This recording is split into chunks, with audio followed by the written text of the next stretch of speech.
کہتے جی کہ میں بیمار ہوں، ابھی تک شفا نہیں ہوئی، اللہ کی رحمت سے مایوس نہ ہوا کرو۔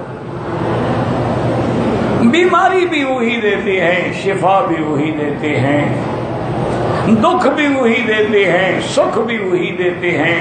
اگر 20 سال سکھ کے گزر گئے ہیں وہ بھول گئے ہو، اب بیماری میں تمہیں تکلیف ہو رہی ہے۔ ہر حال میں اللہ کی رضا پہ راضی رہیں۔ وہ ہمارے بزرگ تھے نا، ہم دین پور شریف والے، تو وہ ہمیشہ پڑھا کرتے تھے، وہ اصل سرائکی بزرگ تھے نا، تو اپنی سرائکی زبان میں کہ میرے سجن ہے دم بدم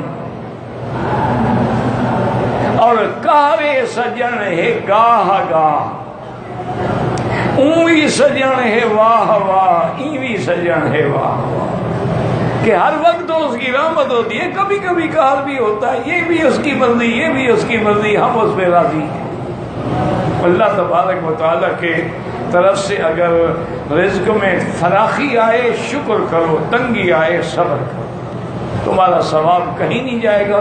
اور میں نے جو ابھی وظیفہ بتایا اس کی کثرت کرو، استغفار کی، انشاءاللہ ظاہری باطنی روحانی جسمانی بیماریاں پریشان سب کا یہ علاج ہے، یہ تو اکسیر اعظم ہے۔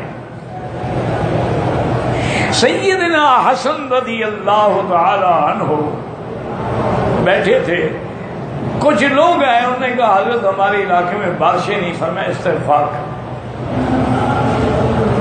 دوسرے آدمی آئے، انہوں نے کہا حضرت ہمارے مال میں برکت نہیں ہو رہی، فرمایا استغفار کرو۔